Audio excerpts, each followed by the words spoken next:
할렐루야. 아멘. 오늘도 하나님께서 우리 예배 가운데 귀한 은혜를 예비하셔서 우리에게 충만하게 주실 줄로 믿습니다. 아멘. 이 시간도 그래서 하나님 앞에 우리에게 예배 드리기 전에, 말씀을 듣기 전에 옆에 분들하고 한번 이렇게 인사했으면 좋겠어요. 은혜를 충만히 받읍시다 라고 함께 인사합니다. 시작. 은혜를 충만히 받으시기 바랍니다. 네. 하나님께서 우리에게 귀한 예배를 허락하시고 이 예배 속에 또 말씀의 교제 속에 하나님이 우리에게 전달하시고자 하는 귀한 은혜들이 있는데 그대로 충만한 그런 복된 시간이 되기를 소원합니다. 아멘. 우리는 흔히 한 국가의 민족 지도자들을 평가할 때 우선 눈에 보이는 결과를 먼저 보게 되죠. 이 사람이 한 국가를 치리하는 동안에 경제가 성장을 했는지, 사회가 얼마나 안정을 시켜줬는지, 국제적으로 얼마나 많은 영향력을 발휘하고 있는지, 기타 등등 이런 것들을 보게 되죠. 그래서 민족의 지도자가 된 사람들은 각기 자기 방법으로 자신의 행한 일에 어떤 흔적을 남기려고 하지요. 그런데 그것은 불법이 됐든 편법이 됐든 관계하지 않고 많은 사람들의 눈에 보이는 업적의 형태로만 남기려고 하죠.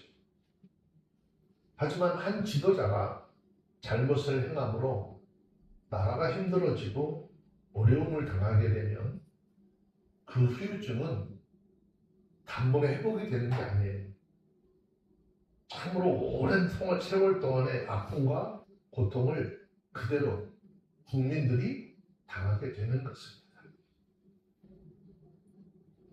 지금 현대사 속에 세계사를 좀 둘러보면 그런 나라들이 한두 나라가 너무 많아요.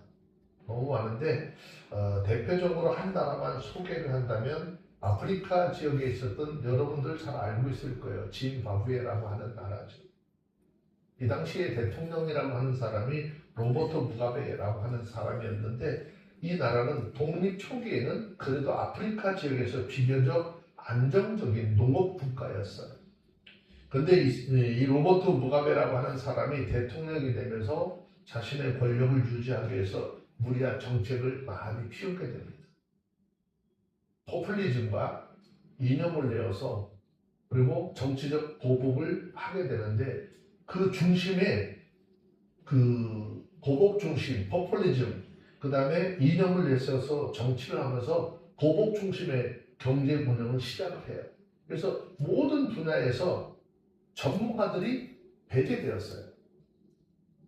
모든 부분에서는 전문가들이 세워져야 하는데 전문가들이 다 배제됐어요. 비판 세력은 철저하게 다 탄압했습니다. 결국 이렇게 자신의 권력 유지를 위해서 행한 결과는 국가 부도라고 하는 경제 파탄을 가져오게 되었고 결국 권좌에서 쫓겨나게 됩니다. 오늘 본문에 등장하는 애굽, 이 애굽은 당시 그 누구도 부정할 수 없는 대단한 강대국이었습니다. 특히 애굽의 지도자들은 자신의 지혜와 전통을 자랑하면서 스스로 지혜로운 자라고 여겼습니다. 그러나 하나님께서는 그들을 보면서 뭐라고 말씀하셨느냐? 그들의 지혜가 어리석다라고 하십니다. 이유는 무엇이냐? 이유는 너무 간단합니다. 그들이 무엇을 행하기 전에 그것을 행하기 위해서 회의를 진행하는 그 자리에 그들의 전략 속에는 하나님이 계시지 않았다는 것입니다. 인간적인 계략과 인간적인 어떤 모략으로만 세웠지 하나님의 인도하심이 전혀 없었다는 것이죠. 즉 하나님의 인도함이 없는 지도력은 처음에는 안정적으로 좀 보여질 수도 있겠지요. 왜? 인간적인 경험이 있고 계산이 정확하고 사람들을 설득할 말이 있을 수 있습니다. 그런데 시간이 지나면 지날수록 그 지도력은 반드시 좋지 않은 흔적을 남길 수밖에 없다라는 것입니다. 분별력이 흐려지고 자신들이 계획했던 그 방향들이 흔들리고 결국 공동체 전체가 술 취한 사람처럼 비틀거릴 수밖에 없는 것이죠. 오늘 본문은 단지 애굽이라고 하는 나라의 실패를 기록한 말씀이 아닙니다. 이 말씀은 이 시대를 살아가는 모든 국가의 지도자들, 또 신앙의 지도자들, 믿음의 지도자들까지도 전부 다 들으라고 이 말씀을 하고 있는 것입니다. 너는 너의 삶, 어떤 부분을 결정하는데 무엇을 근거로 결정하느냐라고 묻고 계십니다. 다시 말씀을 드리면 내가 책임을 지고 있는 그 자리에 하나님이 함께 하시니, 그리고 너는 네 삶이 흔적에 무엇을 어떻게 남기고 있느냐라고 질문을 하고 있습니다. 이 시간 이렇게 묻는 하나님의 말씀 앞에서 하나님의 없는 지도자가 남긴 흔적을 정직하게 바라보면서 우리의 삶과 부르심의 자리에 다시 하나님을 모셔드리는 그런 은혜가 있어지기를 주의 이름으로 축원합니다. 먼저 이사야서 19장 1절로 15절 말씀은 애굽의 멸망이 일게 된 아주 주요 원인들을 계속 지적을 해요. 그 원인들이 뭐냐? 자, 11절, 12절 두 절 말씀을 좀 볼까요? 읽습니다. 시작. 소환의 강대는 지극히 어리석어 있고 바로의 가장 지혜로운 모사의 모양은 우주하여졌으니 저희가 어떻게 바로에게 이르기를 나는 지혜로운 자들의 자손이라 나는 옛 왕들의 후예라 할 수 있느냐? 너의 지혜로운 자가 어디 있느냐? 그들이 만군의 여호와께서 애굽에 대하여 정한 뜻을 알 것이고 곧 내게 구할 것이라 그랬어요. 여기 11절은요, 애굽의 방백들, 모사들의 어리석음과 무능함을 지적을 하면서 그들은 스스로 사람과 하나님 앞에 지혜로운 사람이라, 지혜가 있다라고 말하는 것에 대해서 굉장히 냉소한 반응을 보이고 있어요. 아울러서 19장 12절 14절 말씀에서는 스스로 지혜 있다라고 하는 애굽 방백들의 모사들이 도리어 미혹되어서 애굽 전체를 파멸로 몰아가고 있다라고 하는 것을 지적을 하게 됩니다. 이처럼 애굽 전체가 그릇된 길로 치우침으로 인해서 마지막 15절에서는 그들이 하나님의 심판에 떨어졌으나 속수무책으로 아무것도 하지 못하고 파멸을 당할 수밖에 없다라고 하는 사실을 지적을 해보았습니다. 이러한 본 단락은 결국 애굽이 멸망을 당해야 할 가장 큰 이유가 무엇인지를 보여주고 있습니다. 그것은 다름이 아닌 하나님의 정하신 뜻을 알지 못했기 때문이다라는 것입니다. 아마도 하나님께서는요, 애굽 가운데 하나님의 심판의 징조들, 또 큰 재난의 전조인 작은 재난들을 보여주셨을 거예요. 그럼에도 불구하고 그들은 자신들이 당하는 그 어려움을 우연히 발생한 것으로 또는 그들의 신을 노엽게 하여서 발생한 것 정도로만 여겼기 때문이죠. 아마 그들은 자신들 주변에 일어나는 일들에 대해서 아무 의미 없이 지나치거나 혹은 자기 신들에게 제사를 지내는 등의 행위를 통해서 문제를 해결할 수 있을 것이다 라고 생각을 했을 것입니다. 하지만 그 모든 것은 하나님의 섭리하심이 있는 것이고 하나님께서 심판의 예조로 보여주신 사건들임에도 그들은 이를 바르게 판단하지 못하고 대처할 능력도 없게 되었다라는 것입니다. 물론 혹자는 여기에 대해서 단지 그들이 이방 국가였었기 때문에 하나님의 심판의 사실을 모를 수밖에 없었다라고 이해할 수도 있습니다. 그러나 이것은 올바른 대답일까요? 올바른 대답이 아닙니다. 사실 애굽의 모사들, 방백들이 과거의 역사를 조금만 반추해 보았다면 그들이 이런 일을 하나님의 내리신 일로 이해를 하고 하나님 앞에 회개할 수 있었을 것인데 또 심판을 피할 수도 있었을 것입니다. 그러면 이렇게 말하는 근거가 뭐냐? 우리는 과거 애굽에서 있었던 일들 중에 이스라엘 백성들이 출애굽할 당시에 애굽에 내려진 10가지 재앙들이 애굽 사람들에게 영원히 잊혀질 수 없는 생생한 기억이었다는 것을 다 알고 있어요. 그 일을 체험한 애굽 사람들이 마땅히 하나님을 두려워해야 했는 것이고 하나님이 어떤 분인지를 깨달아 알아야 했지요. 왜? 특히 그들을 이끄는 신앙적으로 또 그들의 삶을 이끄는 민족 지도자든 신앙의 지도자들인지 알았어야 되는 거예요.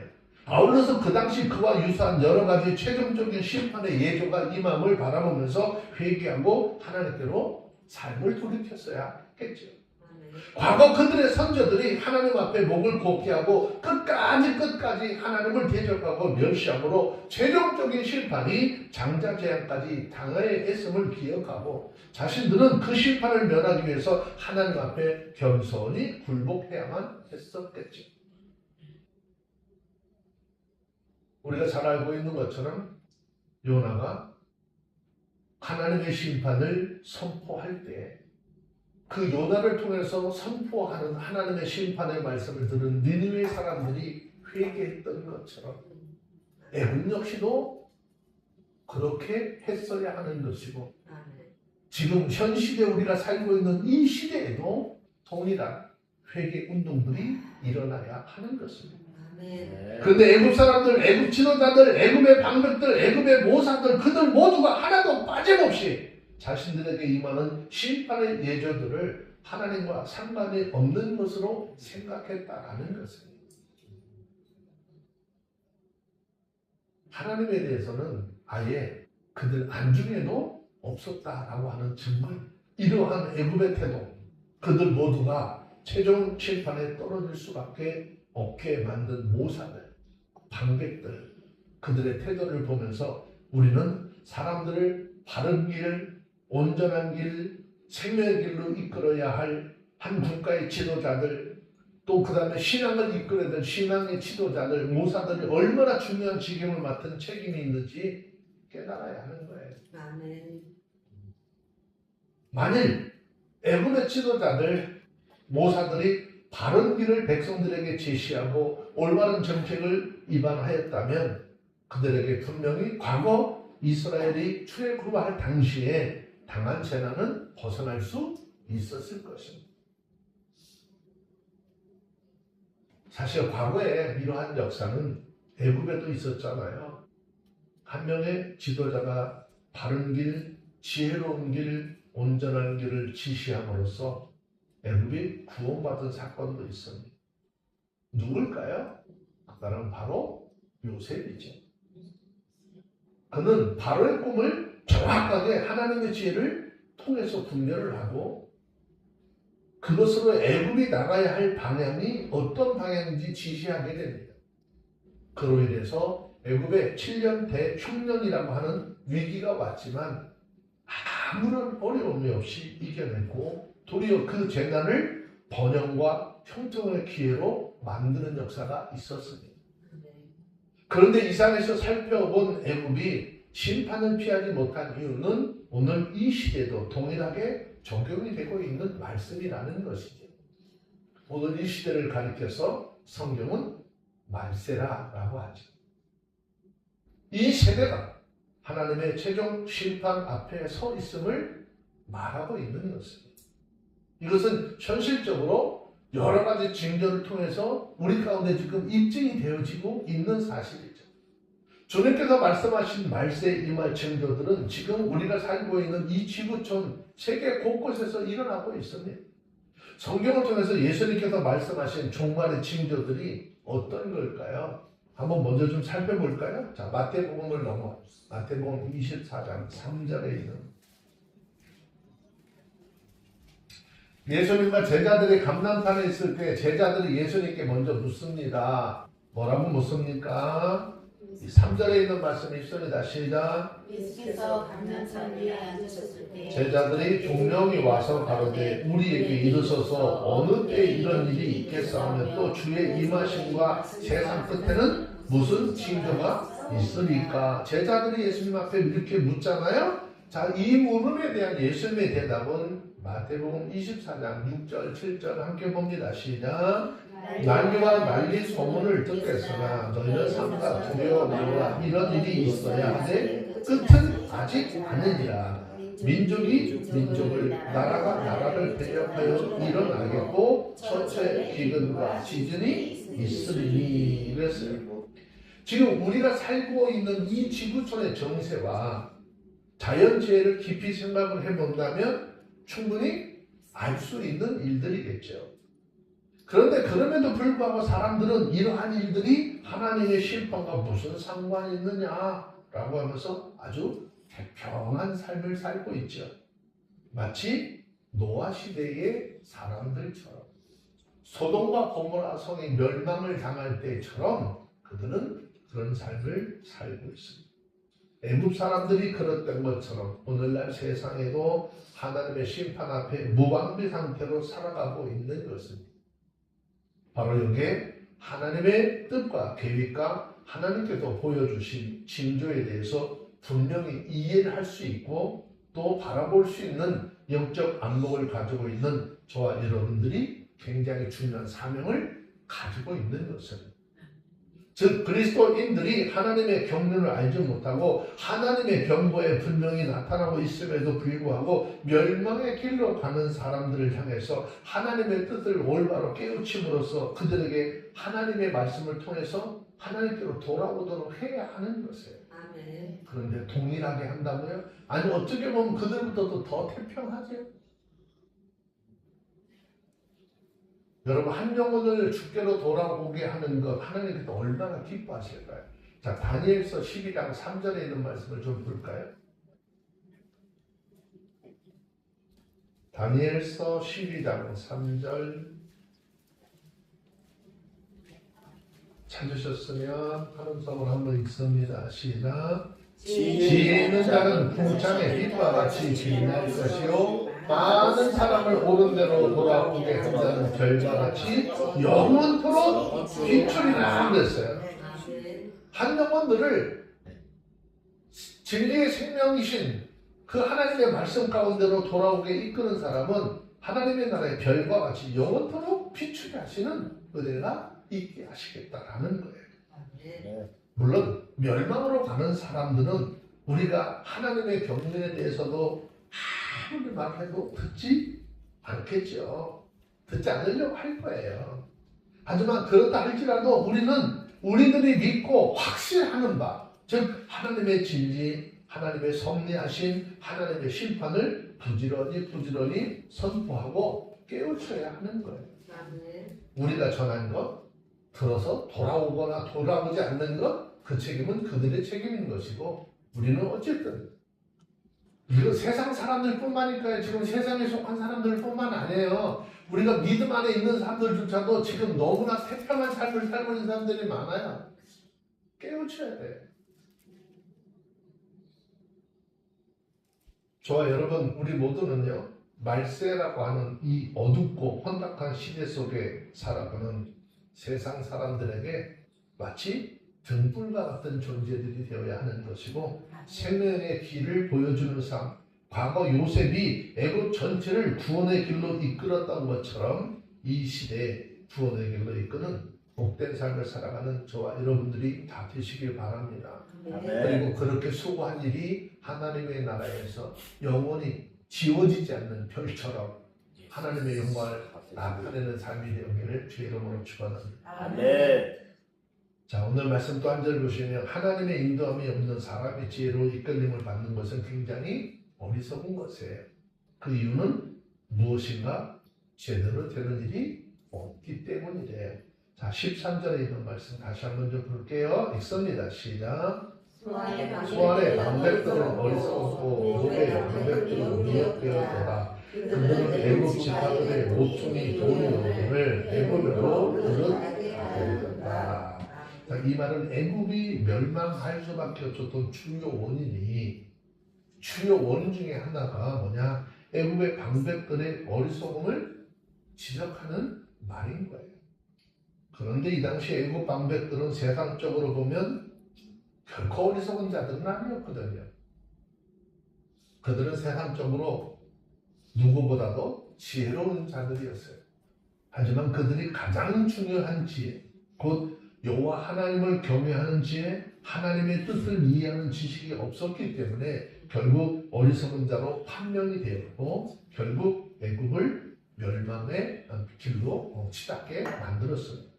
그러면 세상적으로 볼 때 지혜로운 자들이 왜 그처럼 미련함에 미혹된 이유가 뭐냐라고 하는 거예요.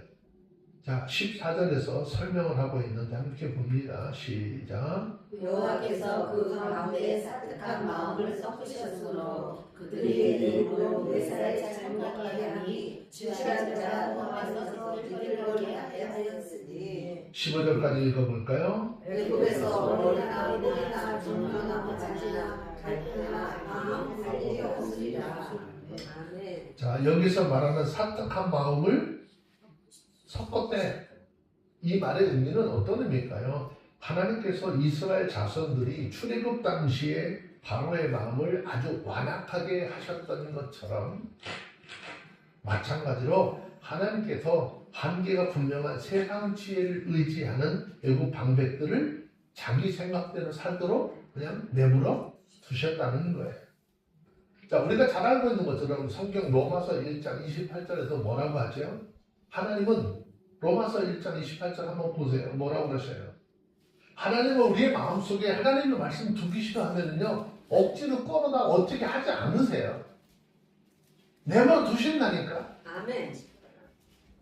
자, 보세요. 로마서 1장 28절 시작. 또한 저희가 마음에 하나님 믿으시다에 하나님도 저희를 끝까지 참으려 내어 버려보사 합당치 않는 일을 하셨으니 하나님의 말씀을 마음에 두기 싫어하니까 하나님께서 저희를 상실한 마음대로 내어 두셔서 합당한 마음 일을 하지 못하게 하셨다는 거예요.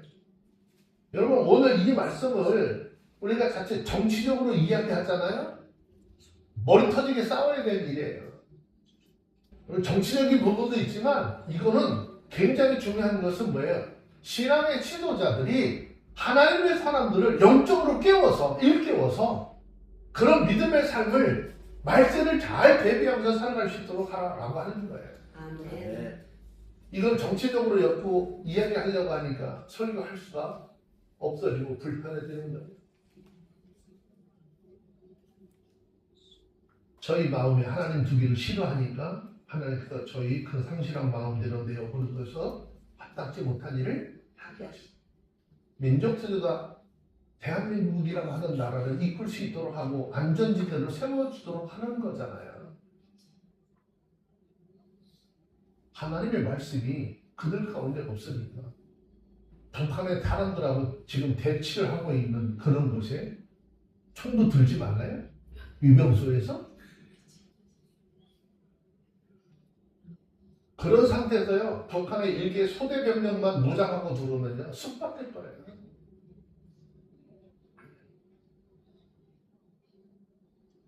국내 얘기뿐만 아니라 우리 그리스도인들의 신앙생활 속에서도요, 우리가 말씀으로 무장하지 않고 있으면 세상 것들 들어서 흔들어 버리면 그냥 한순간에 쑥박돼 버리고 말아요. 하나님 따라갈 것 같아요?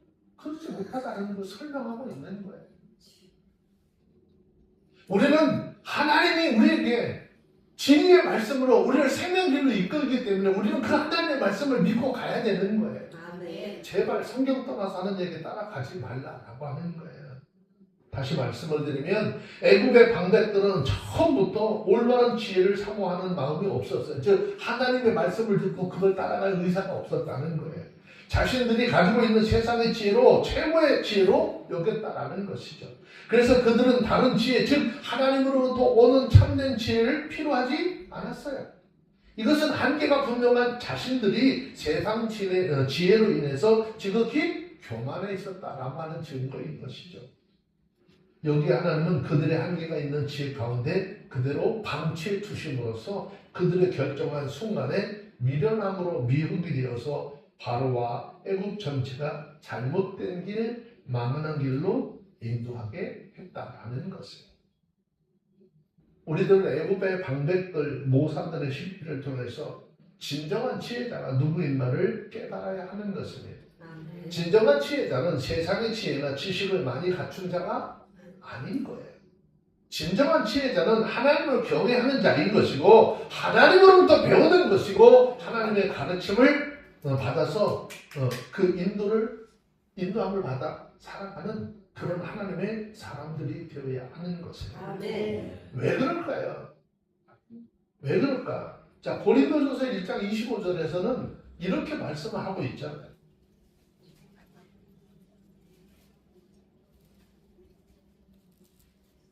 고린도전서 1장 25절 찾았으면 함께 봅니다. 시작. 하나님의 미련한 것이 사람보다 자식이고 하나님의 약한 것이 사람보다 강하니라.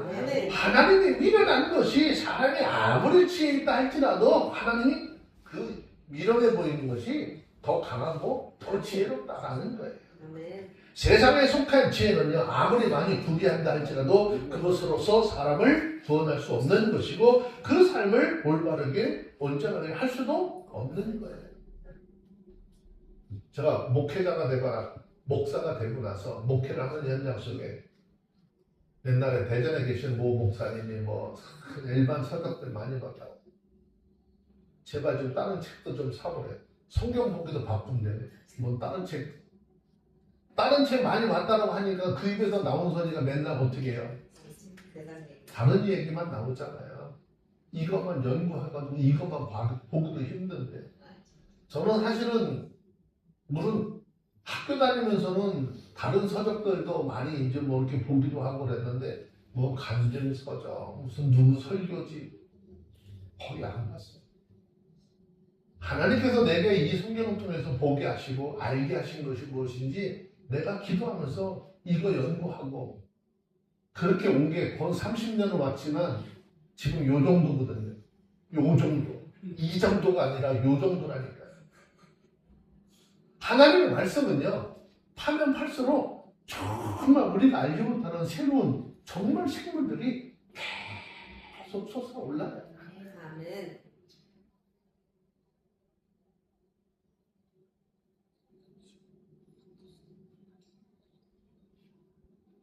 세상적인 것, 책에서 기록한, 물론 세상 사람들은 책 속에 길이 있다라고 하죠. 책 속에는 길이 있는데 우리가 하나님께서 주신 성경 말씀에는 영원한 생명이 있는 것이고요. 아멘. 우리를 천국 가도록 이끄시는 길이 있는 것입니다. 아멘. 약속이 있는 거예요. 아멘. 이거 보고 가야 되는 거죠. 그와 같은 지혜가 물론 사람들의 삶을 윤택하게 할 수도 있겠죠. 사람의 삶에 있어서 필요한 것일 수도 있겠죠. 그런데 오늘 현대 속에 과학이라든지 테크놀로지가 발달이 되지만 그 모든 것들은 성경에 기초했고 성경에서 그 지혜를 얻어서 발전시켜 나가는 인생들의 그 지혜가 하나님의 지혜를 통해서 얻어졌다는 것을 돌아보게 되죠. 아멘.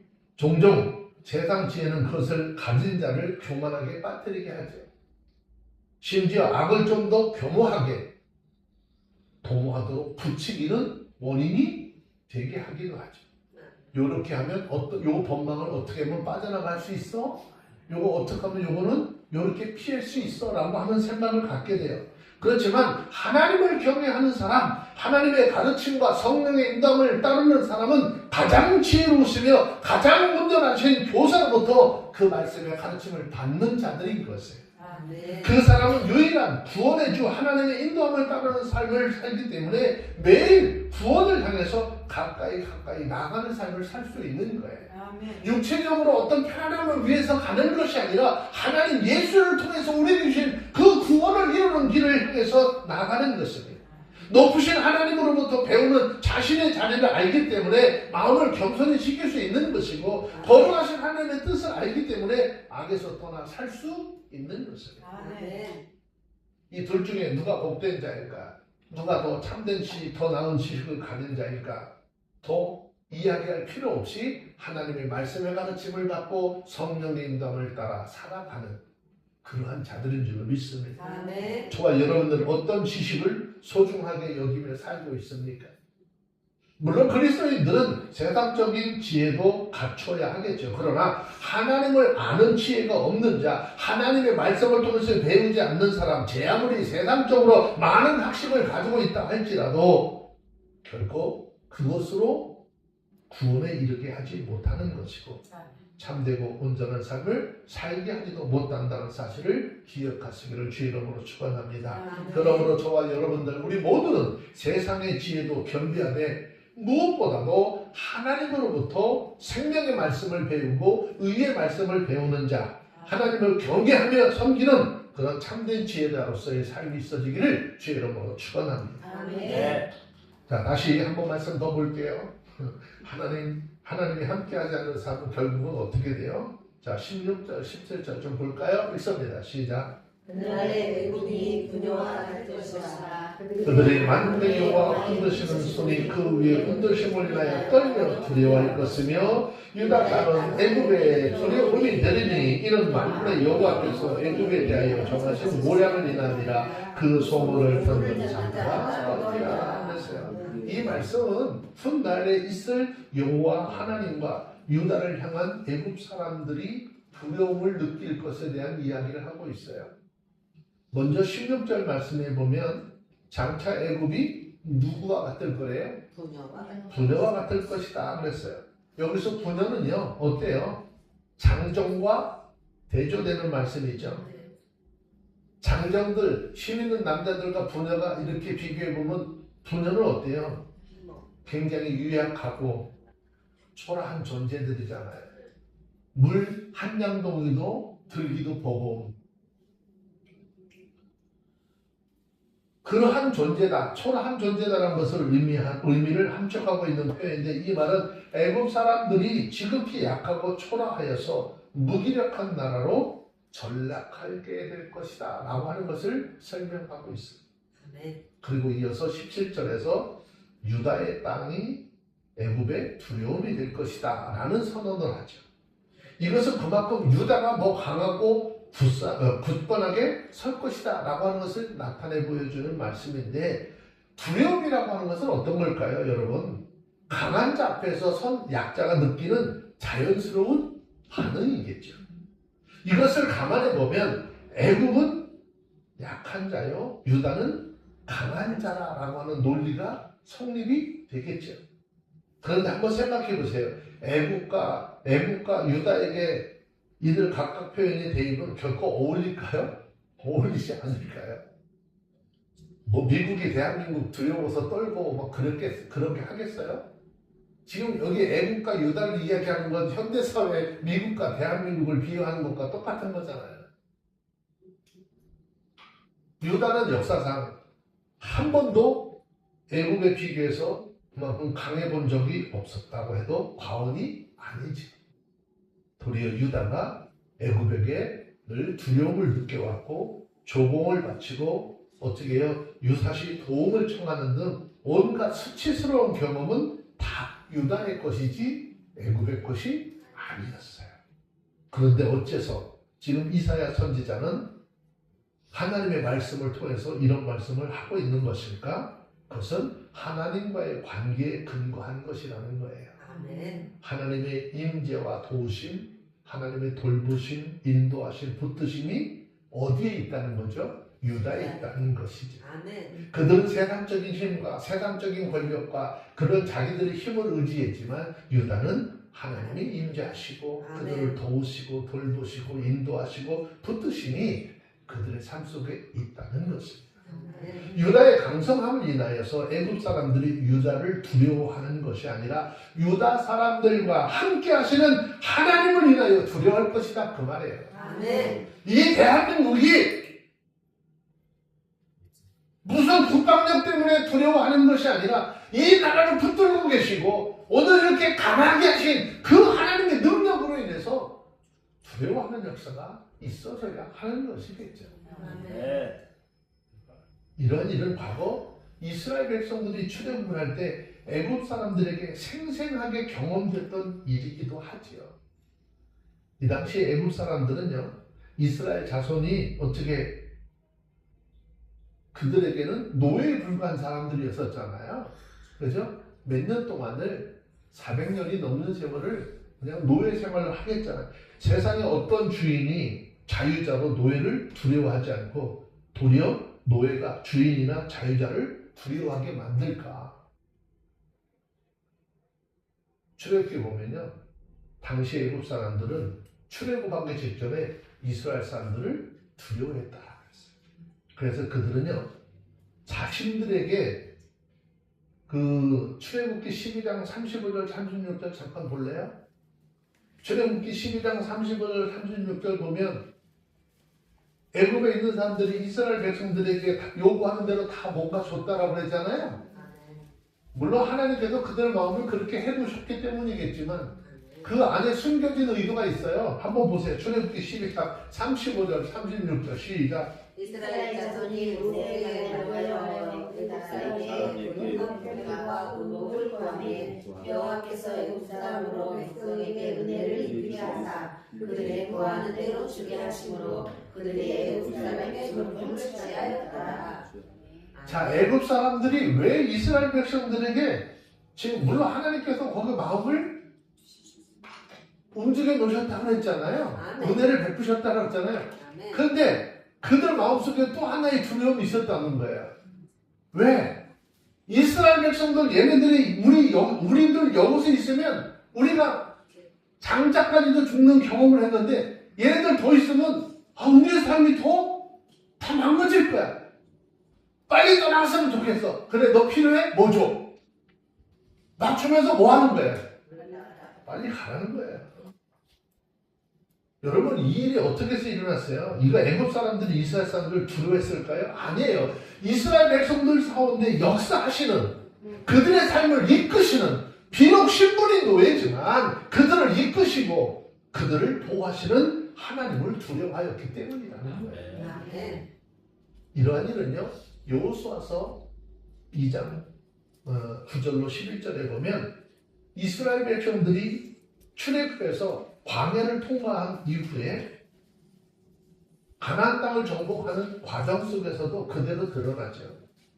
즉 이스라엘 자손들이 자신들의 성읍에 가까이 도달했다는 소식을 들은 가나안 모든 사람들의 마음이 어떻게 돼요? 한번 봅시다. 9절, 10절, 11절. 여호수아서 2장 9절, 10절, 11절. 읽어볼까요? 시작. 여호와께서 이 땅을 너에게 주신 줄 내가 아노라. 우리가 너희를 심히 두려워하고 이 땅의 백성이 다 너희 앞에 간담이 논나니 이는 너희가 애굽에서 나올 때 여호와께서 너희 앞에서 홍해 물을 마르게 하신 일과 너희가 요단 저편에 있는 아모리 사람의 조왕 시온과 옥에게 행한 일 곧 그들을 전멸시킨 일을 우리가 들었습니다. 우리가 듣고 곧 마음이 녹았고 너희의 연고로 사람이 정신을 잃었나니 너희 하나님 여호와는 장천하지 하나님이다 그랬어요. 이스라엘 백성들이 그런 것이 아니라 그들을 통해서 일하시는 하나님, 너희들이 그런 사람이 아니라 너희를 돕는 너희의 하나님, 너희를 이끄시는 하나님은 여호와는 어떤 분이래? 하늘과 땅 모든 것 위에 최고이신 하나님이다 그 말이잖아요. 이 역시도 이스라엘 백성들보다 그들의 물리적으로 분사적으로 열세 있어서가 아니라 이스라엘 가운데 역사하시고 이스라엘 자손들에게 앞서 나가서 대신 싸우시는 여호와 하나님의 능력으로 말미암은 것이다 그 말이에요. 아멘. 이스라엘 백성들 이루어진 이 역사는요 오늘 우리 역시도 능히 체험할 수 있는 것이에요. 여러분 우리가 내가 뭐 좀 가진 거 없고 뭔가 좀 부족하다 할지라도 두려워할 필요 없다는 거예요. 왜? 하나님이 정말 내 삶을 이끄시고 나를 붙들고 계시고 난다면 우리는 항상 당당할 수 있어요. 곧 쓰러지고 곧 무너지고 아무것도 못할 것 같은데 하나님은 여전히 일하고 있는 그 목회 현장을 바라보면서 많은 사람들이 두려움과 하나님을 높일 수 있는 그런 삶의 모습들이 있어져야 하는 것입니다. 이것은 오늘날도 하나님께서 하나님의 백성들 가운데 동일한 역사를 이뤄가는 분이시고 우리를 통해서 승리와 형통의 역사를 이루고자 또 그것을 이루시기를 원하실 때 우리의 삶 속에 그런 역사는 일어나는 거예요. 그래서 하나님께서는요 하나님을 신뢰하는 자에게 능력을 주세요.